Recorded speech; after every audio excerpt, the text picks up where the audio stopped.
Hi, everybody. This is Love Him, Love Them with Linda Gunner, where we give hope, touch lives, and change hearts.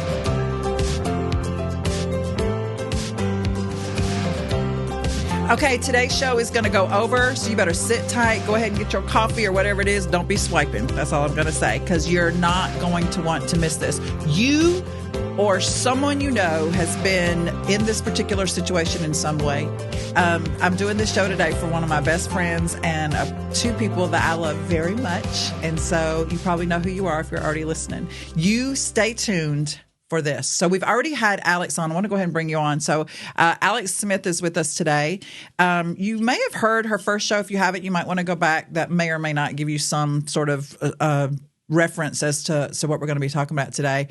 But today, actually, I'm going to let you introduce the topic. I'm going to let you tell everybody what we're talking about and why we're talking about it and how we got to the point that we are talking about it. So help me welcome my friend Alex Smith is her last name. I forgot to say that last time.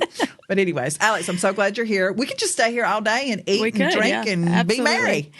Amen. But coffee, not, yeah. Well, we can put whatever we want in the coffee. I'm just saying. No. Gosh. Just kidding. So you look so cute in your little hat, and I'm a little jealous of your eyelashes, but I'm going to leave that point alone. Thank you. I do it myself. So why are you here today? What are you going to talk about? What are you going to share with us? How are you going to enlighten us? And how did you get to even be able to share about this topic? Well, this is a tough topic for anyone to listen to experience. Topic of homosexuality. Okay. Same-sex attraction, whatever word you want to use for it. And I am overqualified for this topic for sure. Wow. But it is a topic that needs to be talked about. And I promised myself I would say this before I said anything else. Okay. I think a lot of times people think when you do talk about it, someone like me would speak to people who are in that situation. But I also want to say I'm speaking for them as well. Okay, good job. I represent both sides here. Okay. As a Bible-believing Christian and a struggling sinner. Oh, wow. That's good. Okay. All right. So we decided to talk about this mostly because we have a brand new book coming out that's called How to Really Get What You Want from Him, Her, Them, or That. Because a lot of people... really, it doesn't have to be homosexuality. A lot of people look for what they think they want in him, which could be their husband or their pastor or their uncle or their son. From her could be their wife, or could be from them, could be their coworkers, their kids. I mean, a lot of people live vicariously through their kids.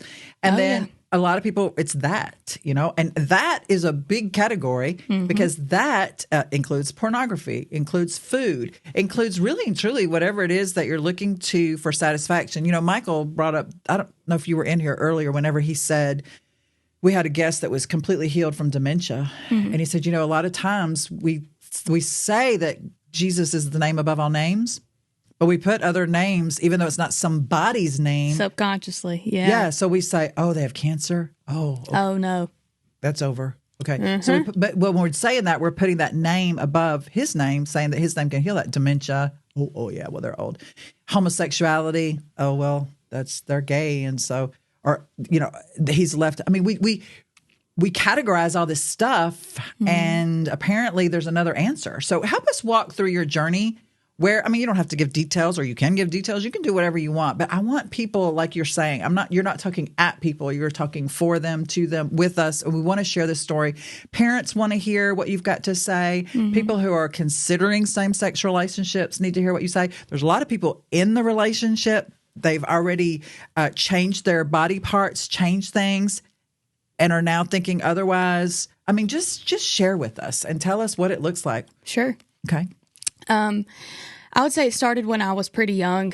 I think this is a story for most people who struggle with it. There's early signs before you ever dabble into it, get in a relationship of the same sex. I remember I just generally attracted to pretty women, just period. That's just my thing. It was my thing. When I was younger, some of the TV shows I would watch, and they were never promiscuous shows. Just cartoons, but I remember thinking, man, she's good looking, And at that young, you don't really, but you don't know that that's what it's don't tied. think that means anything. So, right, yeah. I like her hair. I like her eyelashes. And I've always been drawn to women. And for the longest time, I thought that was just because I valued relationships so much. And that's not to say that I was attracted to every woman or friend in my life. That's not true either, which is also a stigma. That was not true. And I do have a heart for women. I have a heart for women's ministry. I have a big heart for relationships. I love really just the study of relationships. But I would say the enemy twisted that a bit. So in the last show, we talked about my parents divorcing. And I think it's easy for a lot of people to tie that directly to the topic of homosexuality. I think a lot of people in that lifestyle have Christians that tell them, well, it's just because you're traumatized. You're not actually gay. You're not actually lesbian. You don't actually struggle with that. It's just that the things that have happened in your life led you to that point. Okay. And they completely discount the struggle that they've walked through for years. And I've had some Christian people tell me the same. Well, it's just because your parents divorced. That was your struggle with men. You're not actually gay. So they tie that specifically to that. And then so when you hear that as the person who's struggling, you're thinking, no, that's not really it. You There's don't something get it. more. You're not getting it. Okay. So that probably even is more frustrating. Absolutely, yeah. And I remember, I watched my mom's show and she said this. There's a difference between there's good Christian people that will speak into your life, but there's a difference between good answers and God answers. And what she didn't expound on that I will is sometimes those good answers are detrimental answers because they're not God answers. Right. And I had a lot of that. I think Satan uses that to we absolutely, and especially if it's somebody who says they're a Christian or somebody that's from the church. Then say, I mean, I think there's a lot of people that don't go to church today because they know somebody that does. Absolutely. Yeah. I mean, a lot of counseling I do, they say, well, the reason I don't read the Bible is because my grandma said she was a Christian. And I hated her guts. She hated me. Yeah. And I think Jesus is like, well, he does say it. He said, either be on fire or cold. Don't be lukewarm. But all you lukewarm people, I just want to vomit you out. I think there's a lot of people walking around with T-shirts on. He's like, I just take it off. Yeah. Take off the T-shirt that says Jesus. Absolutely. But, all right. So a lot of people are diagnosing this in the wrong way is what you're saying. Absolutely. Technically. Yeah. And honestly, I don't think there's a need to diagnose it. Okay. There maybe with diagnosing it as trauma. Yeah. And you're saying, no, it's more than that. I guess that's what I'm trying to say. Yeah. I mean, I said this last show, I'm a propellant for therapy. It helped me walk through some of the most difficult seasons. That's a sidebar. So I'll tell you my experience. And the Bible does tell us to seek wise counsel. Absolutely. There is wisdom in the counsel of many. Right? Absolutely. So you're being a proponent of exactly what God's telling us to do. And this is such a deep and touchy topic, too. You want to make sure that you are seeking from the right people as well, people that God leads you to. Well, you even said we started this show once already. I don't think we've ever edited a show. And you said, I just don't think I'd use that verse. Right? So really, it has to be the right way. So you tell us the right way. It absolutely is. Share your story and tell us the right way. Okay. So kind of started, I had a very close relationship with a friend of mine. We both struggled, and I'll try not to skip not important details, but obviously got too close. That relationship became a little more involved than it should have. Okay. I'll be honest, I fell in love with her. She was married. How old is that for moms that might be looking for stuff like this happening? Are we talking 6, 7, 8, middle school, high school? I hear a lot. I hear all kinds of ages. I mean, now they're super young. I don't know that they can fully grasp how they feel. But for me, I identified that I was like that middle school, high school age. And then I was 20 whenever it happened for me, which I feel like is a bit of a late bloomer age for most. I mean, I see a lot of people in relationships, middle school and high school, dabbling in this kind of stuff. So, I hate the word dabbling. I don't even feel like that's a great term for it, but for lack of better words, that's what I say. But yeah, I fell in love with this girl. She was married. And we both... To a man? Yes, to a man. And both of us were kind of... and you were not? Correct. Okay. Still have not been married. Okay. That's not an ad. Yeah. No boyfriend at the time either. Okay. but we both we confided in each other about how about our attraction, not to each other, but just to the same sex in general. And one thing led to another, and that was just not properly guarding yourself. Right. And at this time, are both of you professing to be Bible-believing Christians? We both went to the same church, absolutely. So if I die today, I know I'm going to heaven. That's the thought process. I don't know that was the entire thought process for either of us when we were in the middle of it. I can't speak for her, but I can speak for myself. I had some thoughts because at that point, I wanted to. I say I wanted to marry her. Like in my dreams, I did. I would never have wanted to ruin her marriage. And I say that, and I did the things that I did, so it's a bit counterintuitive. But I was pursuing some type of messed up relationship with her, even though she was married. I wasn't backing away from it. I was fully in it. So I don't know how secure I felt in my faith. I think it can be argued kind of both ways. I think the Lord knows my heart, but I just don't know where my heart was at that point. So let's just look at this for just a second, because for those of us we all have bents towards certain sins. Mm-hmm. And when you're not in that sin, you always think that sin is the worst, right? Oh, absolutely. Christians are like, I'm a glutton, I gossip, I slander everybody, but I can't believe y'all doing that. Uh-huh. Right? That's I'm not an alcoholic. Yeah. Because I didn't murder anybody. Right. Right. So this is, if we could really get this across, because the glutton continues to go to church and does think, if I die today, I'm going to heaven, right? And yet the glutton thinks, well, how in the world can you possibly be in church and think that you have a great relationship with the Lord while you're in a homosexual relationship? I mean, that's what the average Christian comes across and says. So even though we can discount it for ourselves with other sins, but we don't see it for you. So it would be like, what in the world is she thinking? Mm-hmm. What an idiot. Right. It's easy to assign scarlet letters when you don't want to look at your own. I think that's the biggest thing. And I was thinking in the car on the way here what I was going to say and how I was going to speak for people who struggle, for people who are in these relationships, because there was some people that failed me pretty big. I had people leave me when this came out. And it was not a little, like one person found out. It was the whole church at once found out. It wasn't because somebody else was running my business, but it was just a stupid social media decision, really. But everyone in an instant, on my birthday when I was 21, found everything out. Found out that I was attracted to women, found out that I had been with this girl, found out that she was unfaithful to her husband. The whole 9 yards. Wow. So it was incredibly traumatic for me. And there was a lot of people that were real excited to tell me how wrong I was, real excited to tell me that I needed to get my life straight, literally straight, real excited to diagnose my issues and tell me where I went wrong. And very, very few asked me, how are you? Okay. How's your heart? And that was always the bone I had to pick with people, was so many people wanted to know why I did what I did and didn't want to walk with me in the process. And it's never pretty. Sure.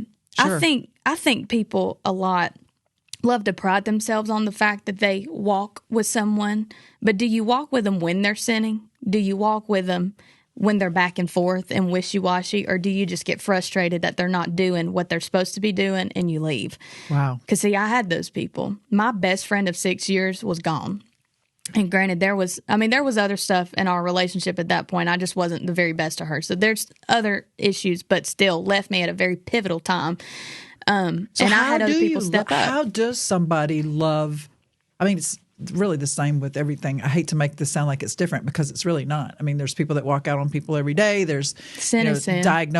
Sin is sin. But for some reason, this does seem different. I don't know why.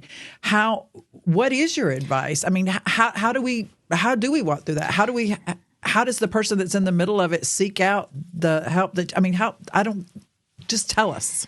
I believe part of the touchiness is how it is touchy. That's a great word. Wretched Christians make you feel for being in the struggle. I mean, someone commits adultery with a different sex or with the opposite sex.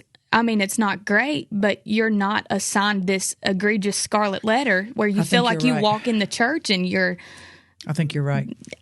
You feel disgusting anytime you sin, but with this, is just like the laughingstock of all the sins. You know what I think it is? I think it's because there is a smaller group of people who, for lack of a better term, choose this sin. That's not the right way, but there's a smaller group of people that are in this sin. Mm-hmm. And so that means there's a bigger group of people that can say, that is wrong. You disgusting. You disgust it. Absolutely. Right? So I wonder if that doesn't place. So now all of the Pharisees, all the Pharisees can stand up and really point down at you. Absolutely. It's the only thing I can think of why it does seem so much more whatever. It's like an older kid picking on a younger kid, older sister picking on a younger sister. It's just because they're littler, they're able to, bully them a little bit. I don't know that that's entirely true, but what would you have liked to have had happen? Like on that 20, and just so you know, I didn't know that came out, so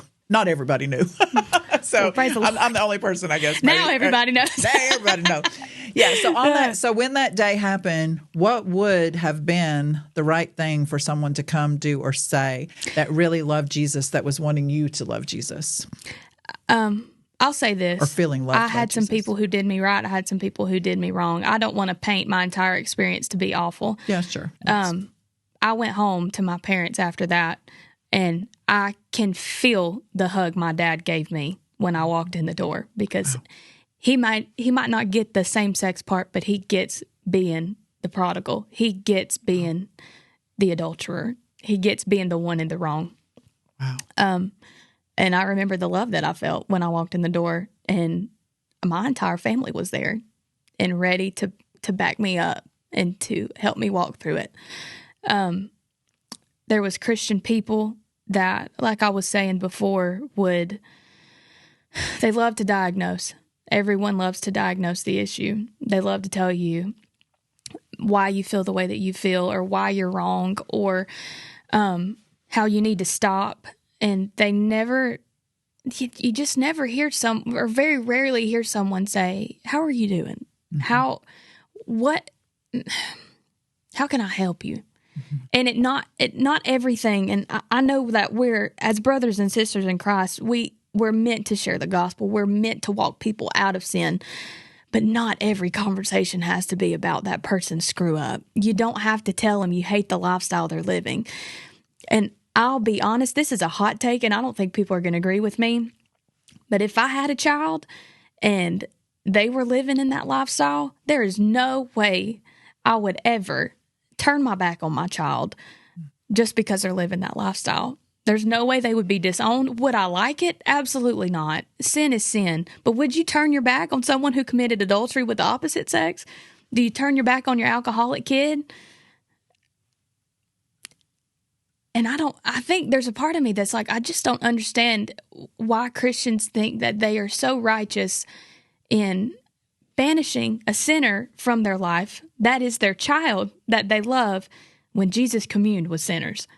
Mm-hmm. It is our calling to be in the circle with them, to walk with them. And all I can think of, even when I was on the way here, I don't even know why I'm thinking about this. I'm pretty sure, was it Zacchaeus in the tree? Mm-hmm. And he was short, bless him. I get that. He was a wee little man. He was a wee little man. And this wee little woman understands. But Jesus didn't see him in the tree and say, "You're a sinner." He saw him in the tree and said, "Come to dinner with me." That's right. That's what it takes. Exactly. And you know what else? If you don't do that, whenever or if that child or person does want to seek some help, who are they going to call? That person. Because if everyone has disowned, discarded, thrown out, now all of a sudden there's, even if I wanted to have a conversation with somebody, I don't really even have anybody I can call. So those doors have to stay open. Mm-hmm. Right? The lines of communication have to be open. And if they're not in church and they're not even believing in the Lord at this point, because I feel like I've heard a lot of stories of people in that lifestyle saying they have some sort of church trauma as well. A lot of it being religious trauma, where they were just done wrong whenever they came out or whenever they made that decision. And there was someone in leadership that just handled it so poorly that they turned their back on church, period. We are the only examples they have. If we're the only connection to Jesus that someone has in their life, and we choose to turn our back on them because we're disgusted by what they do, I think it's time for us to take a good look in the mirror. We need to be disgusted by us, disgusted by just, we are sinners. I think we forget that. And we want to pick and choose who deserves grace. Mm-hmm. And I'm saying this as lightly as possible because I'm just as much a sinner and I have no fingers to point at anybody. I've done worst of the worst. I am very humbly saying, first of all, we need community. We need good Christian community. Right. But that Christian community needs to walk humbly as well with the Lord, remembering that there truly is no sin above the other. That's right. I don't know if you know the name of our ministry or not, but it's Love Him, Love Them. Jesus is not here anymore. And the only way that we really, truly can love Him is by loving the thems that He continuously places in our life. And nobody is going to want to have anything to do with Him if we're not loving them the way we need to. And so that is 100% correct. So it sounds like you're okay. So that's great advice for Christians. I do hope that we all listen and do what we're supposed to do when we're supposed to do it, how we're supposed to do it. How about speaking to someone who's in exactly the spot you were in, and maybe they don't have any? I mean, we also need to get across that just if every person who says they're a Christian that's in your life, I mean, just because you stand in a garage doesn't make you a car. Right. Right. Just because you go to church don't make you a Christian. Exactly. And a lot of us are bad examples of that. How do you pour into someone's life that is in the middle of a homosexual relationship or even considering that? I mean, what is your advice? Because if they are upset with the church, if they are upset, I mean, where can they turn? What do they do? How do they know what truth really is? Right. And I will say, I think because it's so touchy, it's very difficult for people in that lifestyle to even listen to someone. Why is it so touchy? Because even now in the world, I saw on email somebody sent me the other day, you even sign your name as him, her. Oh my gosh, that's the name of our book, him or them or that. Yeah. I didn't think about that until just now. Mm-hmm. But I mean, people have to sign as a he, him, or her. I mean, why is it lots of different pronouns, yeah. But why is it so touchy? I think it's political climate's a lot of it, trying to be very relevant. That's what I would say. Okay, I don't necessarily adhere to the world. No, but I mean, just even the topic of homosexuality and the topic of same-sex relationships and the top LGBTQIA. I mean, if you do the wrong thing or put a rainbow or don't put a rainbow or whatever, I mean, it is very black or white. We live in a world of offense. Yes, that's the word. That's part of the problem. The second part is, I think, probably the experiences that people who've walked through what I've walked through have is anytime the topic's been brought up, it's been so harsh that it's almost like any other topic. Like, you know, if you have a friend that's just like berating you about something specific, berating you about, like, let's say you're supposed to pick her up at 6, you picked her up at 7, and just constantly berates you at how late you are. At some point, you're just going to be tired of hearing it. You just, and anytime she brings it up, well, you get on that defense mode. And so I think that's kind of the second nature of someone in this is because it's never, I don't want to say never, it very rarely is a topic that's handled with care as everything else is. Yeah. And I think people are so polarized too. You're either like, it's okay, it's not okay. And if it's not okay, just what? Not okay. Blah, blah, blah. And you see the lukewarm people where you're like, you're a Christian, but you don't even know what you believe. Like, what am I supposed to do? Right. So, good point. So how do you walk someone through this particular situation? I would say the same as anything else. Whether it's a mentor relationship or it's your friend that's struggling or colleague, I mean, anything. Child. I think you first establish a relationship that is open, where they can share how they feel and not feel judged, and not feel dirty for telling you how they feel. Okay, good point. And honestly, the most important thing, the number one thing, is to seek the Holy Spirit before you, if you feel like you're going to have a conversation about it, you seek the Holy Spirit before you say anything. Because it is so touchy, this could be the last time you speak to that person. It is that, it's that serious. And And I mean, you seek the Holy Spirit in anything, absolutely. But especially with this, because it is so touchy, because it is a taboo topic in the world we live in now. But if you do not do it in a heart of love, in a heart of true concern and care for that person, it's not going to go well. Right. And I think that's a great point. It could be your last conversation because you may never get to speak to them again. I've had some last conversations with people because of it. And how do you move forward? I mean, is that because usually when you have a bent toward a certain sin, whether it's smoking or sex or overeating or whatever, or pornography, that struggle, Satan usually is like, I already got them there, so I know I can continue with that. What is your advice for people that are continuing to struggle in a sin that they were at one time wholeheartedly into, and now they are really are you seeking the Lord now continuously in your daily walk? We haven't really addressed that. I mean, yes. Is that your... and I will say this as well. This goes with any sin. And we said this in the last podcast as well. It's all void fillers.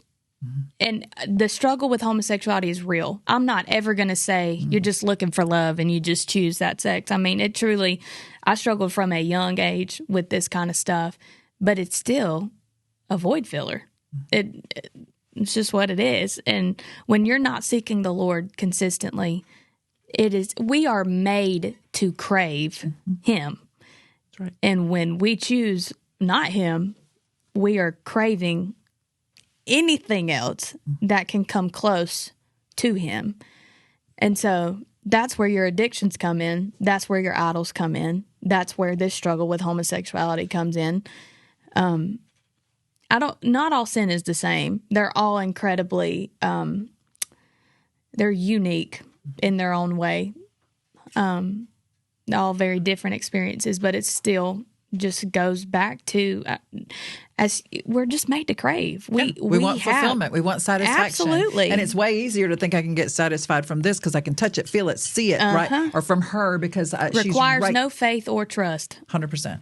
And yet it doesn't work. And the other part is it's sin, and sin is fun. It is fun. Because if it wasn't fun, a lot of fun. He wouldn't be able to get us to do it, right? That's exactly right. Now it's fun temporarily, and it does fulfill that void temporarily. And then everything breaks loose, and it's like, oh, wait a minute.